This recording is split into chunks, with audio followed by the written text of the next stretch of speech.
School life हम सभी के लिए हमारी ज़िंदगी का सबसे बेहतरीन पार्ट होता है। कुछ लोग अपनी स्कूल लाइफ बहुत अच्छे से एंजॉय करते हैं, जबकि कुछ लोग बिल्कुल भी एडवेंचरस नहीं होते। आज हम एक ऐसी ही लड़की के बारे में बात करने वाले हैं जो कि स्कूल तो जाती है, लेकिन उसकी लाइफ में ज़रा भी कोई एडवेंचर नहीं है। वो हमेशा खामोश रहती है और अपनी लाइफ को कभी भी इंजॉय नहीं करती। लेकिन फिर एक दिन उसकी किस्मत बदल जाती है और उसकी लाइफ में 5 हैंडसम बॉयज आ जाते हैं, जो कि इनके स्कूल के most popular, handsome, lovable and craziest boys होते हैं। स्कूल की तकरीबन हर लड़की उनके पीछे पागल होती है, सिर्फ हमारी ड्रामा की मेन लीड को छोड़ के, और यही चीज इसे सबसे ज्यादा स्पेशल बनाती है। और इसकी किस्मत इसे उन 5 हैंडसम बॉयज से मिलवा देती है। अब देखना ये है कि उन 5 बॉयज के आने की वजह से इसकी लाइफ में क्या क्या चेंजेस आते हैं, और ये सब कुछ जानने के लिए आपको मेरे साथ ड्रामा देखना पड़ेगा। तो आइए जल्दी से ड्रामा को स्टार्ट करते हैं। और अगर अभी तक आपने मेरे चैनल को सब्सक्राइब नहीं किया तो जल्दी से सब्सक्राइब कर दें। लेकिन मैं आप लोगों से ये नहीं बोलूँगी कि आप मेरी वीडियो को लाइक करें। वीडियो देखने के बाद अगर आपको वो पसंद आए तो लाइक का बटन दबा दीजिएगा। तो आइए वीडियो को स्टार्ट करते हैं।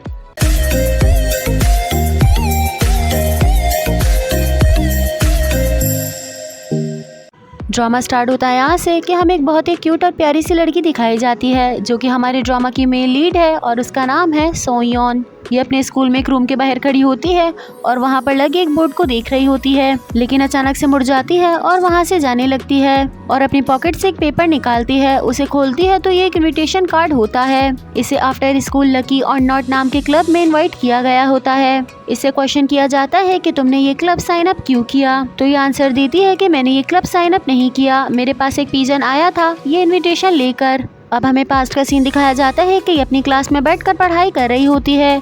इतने में ये साइड में देखती है तो यहाँ पर एक पिजन बैठा होता है और ये बताती है कि मुझे अपनी लाइफ में फर्स्ट टाइम किसी चीज के लिए इनवाइट किया गया है, इसलिए मैं वहाँ पर चली गई। ये क्लब के बाहर खड़ी होती है और आवाज देती है कि क्या कोई अंदर है, लेकिन अंदर से कोई भी आवाज नहीं आती। तो ये बहुत हिम्मत करके गेट खोलती है और अंदर झांकने लगती है। ये जैसे ही गेट खोलती है अंदर से बहुत सारे फूलों की खुशबू इसके पास आने लगती है और ये देखकर ये बहुत ज्यादा हैरान हो जाती है। इस रूम के अंदर 5 लड़के बैठे होते हैं और उनके ग्रुप को फ्लावर बॉयज कहा जाता है। वो सभी इसकी तरफ देखने लगते हैं और स्माइल करते हैं। फिर हमें इन 5 लड़कों से इंट्रोड्यूस करवाया जाता है और सबसे पहले हमें एक आर्टिस्ट से मिलवाया जाता है जिसका नाम है मियोंग। साथ ही दूसरे नंबर पे कैंगते को दिखाया जाता है, जो कि एक बहुत ही अच्छा स्पोर्ट्समैन है। उसके बाद हमें यू से मिलवाया जाता है, जो कि बहुत ही क्यूट और फ्रेंडली फ्लावर बॉय है। 4th नंबर पे जे से मिलवाया जाता है, जिसे किताबों का कीड़ा भी कहा जाता है। And last but not least हमें जून से मिलवाया जाता है, जो कि एक बहुत ही चार्मिंग स्टार है। ये 5 लड़के इनके स्कूल के पॉपुलर फ्लावर बॉयज हैं, जिन्हें तकरीबन सभी पसंद करते हैं। सोयोन जैसे ही इनको देखती है वो अपना इरादा बदल लेती है और यहाँ से जाने लगती है। इतने में पीछे से यू आता है और इसको पकड़कर अंदर ले आता है। वो इसे देख रहा होता है, फिर इसके शोल्डर पे अपना हाथ फेरने लगता है। सोयोन जैसे ये देखती है वो फौरन से इसका हाथ हटा देती है। फिर यू अपना हाथ आगे बढ़ाता है और इसे वेलकम करने लगता है। सोयोन इससे हाथ मिलाने लगती है, लेकिन इतने में वो अपना हाथ हटा लेता है और अपने क्लब के बारे में बताने लगता है कि ये स्कूल का वो क्लब है जो हर कोई ज्वाइन करना चाहता है, क्योंकि इस ग्रुप के अंदर 5 हैंडसम बॉयज हैं। इतने में बाकी के सारे फ्लावर बॉयज यहाँ पर आ जाते हैं और जून योंग से पूछता है कि तुम्हारा नाम क्या है। फिर इसे एक पेपर देता है और कहता है कि इस पे अपना नाम लिख दो। सोयोन अपना नाम लिख देती है, फिर वो फौरन से पेपर उठा लेता है और कहता है कि तुमने ऑफिशियली ये ग्रुप ज्वाइन कर लिया है। ये सुनकर योन परेशान हो जाती है और वो कहती है कि मैंने तो ये क्लब ज्वाइन नहीं किया, मुझे इस क्लब के बारे में कुछ भी नहीं पता। तो जून इसे बताता है कि ये एक पिकिंग क्लब है। यहाँ एक बॉक्स होता है जिसमें बहुत सारे मिशंस होते हैं, हमने उसमें से एक चिट पिक करनी होती है और वो मिशन पूरा करना होता है। साथ ही कहता है कि हमें इस सेमेस्टर के अंदर पूरे 100 मिशंस कंप्लीट करने हैं, लेकिन योन को इनकी कोई भी बात समझ नहीं आती और वो बहुत ज्यादा कंफ्यूज लग रही होती है। तो जून उसके करीब आता है और इसके चेहरे पे फूंक देता है। साथ ही इसके पास जो लॉलीपॉप होता है वो इसके फेस के करीब कर देता है। इसमें से स्ट्रॉबेरी की बहुत ही प्यारी सी स्मेल आती है और वो योन को बहुत ज्यादा पसंद आती है। कुछ देर बाद ही अपने होश में आती है तो फ्लावर बॉय से पूछती है कि तुम लोग ये काम क्यों करते हो और तुम लोगों ने मुझे इनवाइट क्यों किया है। योन के कहते ये लोग सब एक दूसरे को देखने लगते हैं। फिर मियोंग बोलता है कि ये एक सीक्रेट है और ये कहकर ये सब लोग हंसने लगते हैं। योन अपने दिल में सोचती है कि ये लोग तो बिल्कुल पागल हैं। फिर यो इसके पास आता है और इसके कंधे पे हाथ रख के इसे यहाँ से लेकर जाने लगता है और कहता है कि क्या तुम हम सब के बारे में नहीं जानना चाहती। ये कहकर वो योन के कान में फूंकता है और वो डर जाती है और अपने दिल में सोचती है कि ये लोग किस तरह का काम करते होंगे। यू इसे एक बोर्ड के पास लेकर आता है और सबका इंट्रोडक्शन इसे देने लगता है। सबसे पहले वो जून के बारे में बताता है कि स्कूल का ऐसा चार्मिंग और हैंडसम लड़का जिसके पीछे लड़कियां घूमती हैं। ये पीछे पलट के जून की तरफ देखती है तो वो इसे आंखों का इशारा करने लगता है। साथ ही पास्ट का सीन दिखाया जाता है कि जून जैसे ही स्कूल में आता है सारी लड़कियां उसे देखकर दीवानी हो जाती हैं और उसके आगे पीछे आने लगती हैं। फिर वो जय के बारे में बताता है कि उसे पढ़ाई का बहुत ज्यादा शौक है। वो इसमें इतना खो जाता है कि स्कूल की दीवारों पे भी लिखना स्टार्ट कर देता है और क्योंकि ये भी काफी ज्यादा हैंडसम है तो लड़कियां इसे भी बहुत पसंद करती हैं। फिर मुयोंग के बारे में बताता है कि इसकी सिर्फ एक मुस्कुराहट से लड़कियों का दिल पिघल जाता है। ये जैसे ही पीछे पलटकर मुयोंग को देखती है वो इसे देखकर हंसने लगता है। वो इससे हाथ मिलाने के लिए खड़ा हो रहा होता है लेकिन उसके कपड़ों पे पेंट गिर जाता है, लेकिन फिर भी उसके चेहरे पे जरा भी गुस्सा नहीं आता और वो कहता है कोई बात नहीं। और ये इतनी अच्छी फ्लूट बजाता है कि स्कूल की सारी लड़की अपनी क्लासेस छोड़कर इसकी धुन सुनने के लिए इसके पास आ जाती हैं।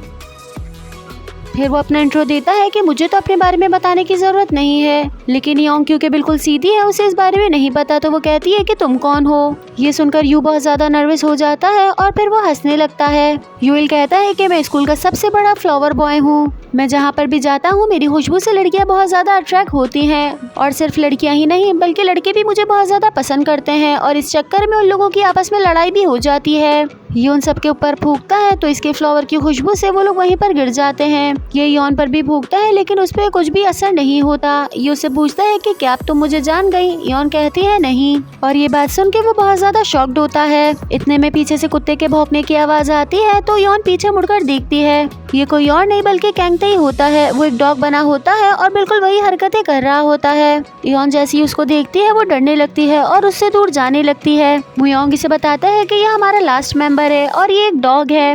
ये सुनकर योंग हैरान हो जाती है और उसे कुछ भी समझ नहीं आता तो मुयोंग इसको अपने पास बुलाता है और ये बिल्कुल कुत्तों की तरह उसके पास जाता है।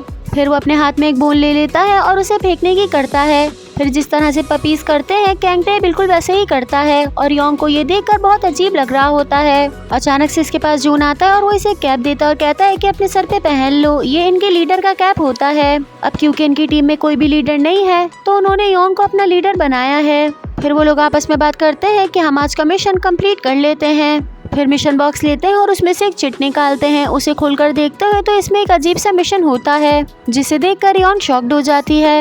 अब क्योंकि आज का मिशन जय को कंप्लीट करना होता है वो फौरन से टेबल पर बैठ जाता है। बाकी के फ्लावर बॉयज आते हैं और इसे खाना खिलाना स्टार्ट कर देते हैं। काफी देर गुजर जाती है लेकिन ये लोग लगातार उसे कुछ न कुछ खिला रहे होते हैं। योन को ये देखकर बहुत ज्यादा अजीब लग रहा होता है और वो यहाँ से जाने लगती है। वो जैसे ही आगे बढ़ती है सामने कैंगते आ जाता है और वो उसे डराते हुए लेकर आकर सीट पर बिठा देता है। फिर सारे फ्लावर बॉयज जैसे पूछते हैं कि क्या ये काम करेगा तो जय उनको कैलकुलेट करके बताता है कि हमारी बॉडी के अंदर एक मीथेन गैस होती है जो कि कार्बन डाइऑक्साइड और हाइड्रोजन के जमा होने से बनती है और फार्ट के जरिए वो हमारी बॉडी से रिलीज हो जाती है। ये कहते हुए वो फौरन से टेबल पर बैठ जाता है और जून उससे कहता है कि जब तुम रेडी हो जाओ तो हमें सिग्नल दे देना। जय अपनी बॉडी को पुश कर रहा होता है। बाकी के फ्लावर बॉयज इसे अप्रिशिएट कर रहे होते हैं। इहोन इन लोगों को देख रही होती है और इन सब की हरकतें उसे बहुत ज्यादा अजीब लगती हैं। कुछ देर गुजरने के बाद जय कहता है कि अब मैं तैयार हूँ तो ये लोग भागते हुए जाते हैं और जय के हिप्स के पीछे एक लाइटर जलाकर रख देते हैं। कुछ सेकंड बाद जब जय की बॉडी से गैस निकलती है तो इस लाइटर की वजह से वो आग बन जाती है। ये आग इतनी बड़ी होती है कि इसे देखकर सारे फ्लावर बॉयज जबकि योन भी हैरान हो जाती है। ये करने के बाद इन लोगों का मिशन कंप्लीट हो जाता है और इसकी वजह से ये लोग काफी ज्यादा खुश हो जाते हैं। योंग अचानक से चीखती है कि आग लग गई है। मियोंग जैसे ही नीचे देखता है इसकी बॉडी पे जहाँ पर पेंट गिरा होता है वहाँ पर आग लग जाती है। वो आग बुझाने की बहुत ज्यादा कोशिश करता है लेकिन आग नहीं बुझती और इसी चक्कर में वो जमीन पे गिर जाता है। फिर सारे फ्लावर बॉयज आगे आते हैं और इसे लातों से मारकर इसकी आग बुझाने लगते हैं। कुछ देर बाद आग बुझ जाती है लेकिन थोड़ी देर बाद वो फिर से लग जाती है। ये लोग बार बार उसे लाते मार रहे होते हैं और उसे बहुत ज्यादा तकलीफ हो रही होती है। हालांकि उसकी आंखों से आंसू निकलने लग जाते हैं। इयोन भी ये सब कुछ देख रही होती है और उसे बिल्कुल भी अच्छा नहीं लगता। कुछ देर बाद जब मुयोंग की आग बुझ जाती है तो ये सामने देखती है कि पर्दे के ऊपर आग लग रही है। जैसे ही सारे फ्लावर बॉयज उस तरफ देखते हैं वो जोर जोर से चीखने लगते हैं। अब नेक्स्ट सीन में दिखाया जाता है कि सारे फ्लावर बॉयज ने हाथ में पानी लिया हुआ है और वो आग बुझाने के लिए भाग रहे हैं। साथ ही वो लोग बहुत ज्यादा खुश है क्योंकि आज का उनका मिशन कंप्लीट हो चुका है। वो लोग पीछे मुड़कर देखते हैं तो यहाँ पर इयोंग भी पानी हाथ में लिए हुए भाग रही होती है लेकिन वो बहुत ज्यादा सैड होती है और कहती है कि आखिर मैं ही क्यों। सो गाइज अभी तक के लिए इतना ही। आई होप आप सबको ये पार्ट पसंद आया होगा। गाइज अब नेक्स्ट पार्ट में हम देखेंगे कि इयोन और फ्लावर बॉयज की फ्रेंडशिप कैसे होती है और इन लोगों की लाइफ में क्या क्या ट्विस्ट आते हैं। अगर आप सबको इस ड्रामा का फर्स्ट पार्ट पसंद आया हो तो कमेंट सेक्शन में रेड हार्ट दीजिएगा। इससे मुझे पता चलेगा कि मुझे ये ड्रामा कंटिन्यू करना है या यहीं पर ड्रॉप कर देना है। अब हम मिलते हैं इसके नेक्स्ट पार्ट में। जब तक के लिए आप सब अपना ख्याल रखिएगा। Bye bye and thank you so much for watching.